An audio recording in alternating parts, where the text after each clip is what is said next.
Hello guys, నేను మీ గారు. Welcome back to our channel wall poster and welcome back to super 7 episode number 5. దాదాపు 52 సంవత్సరాల తర్వాత, దశాబ్ద కాలం తర్వాత మన ఉమెన్స్ టీం అయితే వరల్డ్ కప్ని అయితే దక్కించుకోవడం జరిగింది.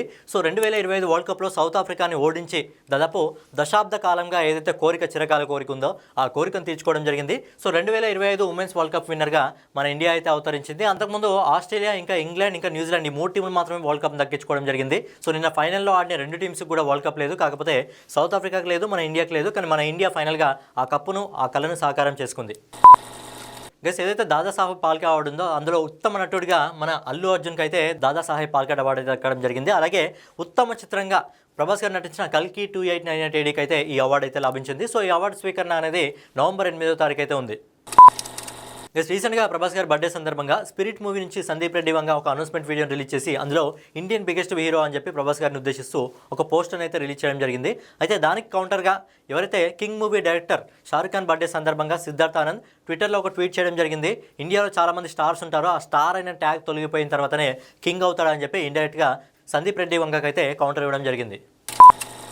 గైస్, ప్రభాస్ గారు నటించిన ఏదైతే రాజాసాబ్ సినిమా ఉందో ఈ సినిమా జనవరి 9వ తారీఖున ప్రపంచవ్యాప్తంగా థియేటర్లోకి వస్తుందని చెప్పి ఆల్రెడీ మనకు అనౌన్స్మెంట్ చేయడం జరిగింది. కానీ కొన్ని సోర్స్ ప్రకారం ఏం ఇన్ఫర్మేషన్ రావడం జరుగుతుందంటే ఈ సినిమాకి సంబంధించిన VFXని ఇంకా మెరుగుపరచడానికి ఈ సినిమాని కొంచెం ముందుకు తీసుకెళ్తున్నట్టు, అంటే ఈ సినిమా సమ్మర్లో రిలీజ్ అయ్యే అవకాశాలు ఉన్నట్టు ఇన్ఫర్మేషన్ అయితే వస్తుంది.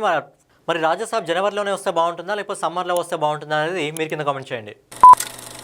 ఏదైతే ప్రశాంత్ నీల్ దర్శకత్వంలో మన ఎన్టీఆర్ గారు నటిస్తున్న డ్రాగన్ మూవీ ఉందో ఈ డ్రాగన్ మూవీని అయితే చాలా 80 నుంచి 90% షూట్స్ సంబంధించి దానిపైన ఎన్టీఆర్ గారు అసంతృప్తిగా ఉన్నారని చెప్పి, సో దాన్ని మార్చాలని చెప్పి ఎన్టీఆర్ గారు చెప్పినట్టు, అలాగే ఆ 80 to 90% షూట్ అనేది స్క్రాప్లోకి వెళ్ళిపోతుందని చెప్పి, అండ్ ఈ మూవీ మేకర్స్ ఎవరైతే ఉన్నారో ఆ మూవీ మేకర్స్ డ్రాగన్ సినిమాని 2 పార్ట్లుగా రిలీజ్ చేస్తే బాగుంటుందని చెప్పి ప్రశాంత్ నీల్కి సలహాలు ఇవ్వడం జరుగుతుందంట. సో ప్రశాంత్ నీల్ ఏం చేస్తున్నాడంటే ఏదైతే ఎన్టీఆర్ గారి కోసం ఈ డ్రాగన్ సినిమా కోసం రాసిన స్క్రిప్ట్ ఉందో దాన్ని కొంచెం ఇంకా ఎక్స్టెండ్ చేసే విధంగా రాస్తున్నారని చెప్పి ఇన్ఫర్మేషన్ అయితే వస్తుంది.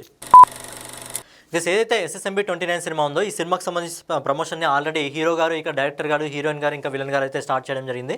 ఏంటంటే రీసెంట్గా వీళ్ళందరూ ట్విట్టర్లో చిన్నగా ఒక అనౌన్స్మెంట్ లాగా అయితే వాళ్ళు ప్రమోషన్ అయితే స్టార్ట్ చేయడం జరిగింది. అలాగే ఈ సినిమాకి సంబంధించిన గ్లిమ్స్ని మనం నవంబర్ 15వ తారీఖు అయితే రిలీజ్ చేయబడినట్టు, అది రామోజీ ఫిలిం సిటీలో చాలా గ్రాండ్గా రిలీజ్ చేస్తున్నట్టు ఇన్ఫర్మేషన్ వస్తుంది. దాంతోపాటు ఏదైతే నేను ఉమెన్ వరల్డ్ కప్ మ్యాచ్ జరిగిందో అందులో అడ్వర్టైజ్మెంట్ టైంలో జియో హాట్స్టార్లో ఫస్ట్ టైం ఈ సినిమాకి సంబంధించిన గ్లిమ్స్ అనౌన్స్మెంట్ని డీటెయిల్స్ని అయితే వాళ్ళు ఇవ్వడం జరిగింది. సో ఇండియన్ హిస్టరీలో ఫస్ట్ ఇలా ఏదైనా సినిమాకి జరిగిందంటే అది SSMB 29కి మాత్రమే. గైస్, మన రామ్ చరణ్ గారు బుచ్చిబాబు దర్శకత్వంలో ఏదైతే పెద్ద సినిమా వస్తుందో సో ఈ సినిమాలో రామ్ చరణ్ గారికి ఏదైతే ట్యాగ్ లైన్ ఉంటుందో గేమ్ చేంజర్ మూవీలో మనం గ్లోబల్ స్టార్ అని చెప్పి ట్యాగ్ లైన్ ఇవ్వడం జరిగింది కదా. కానీ తిరిగి పెద్ద సినిమాలో గ్లోబల్ స్టార్ అని కాకుండా mega power star Ram Charan అని చెప్పి ట్యాగ్ లైన్ యూజ్ చేయడం జరుగుతుంది. మరి మీరేమంటారు, రామ్ చరణ్ గారికి గ్లోబల్ స్టార్ అనేది బాగుంటుందా, లేకపోతే మెగా పవర్ స్టార్ అనేది బాగుంటుందా అనేది మీరు కింద కామెంట్ చేయండి.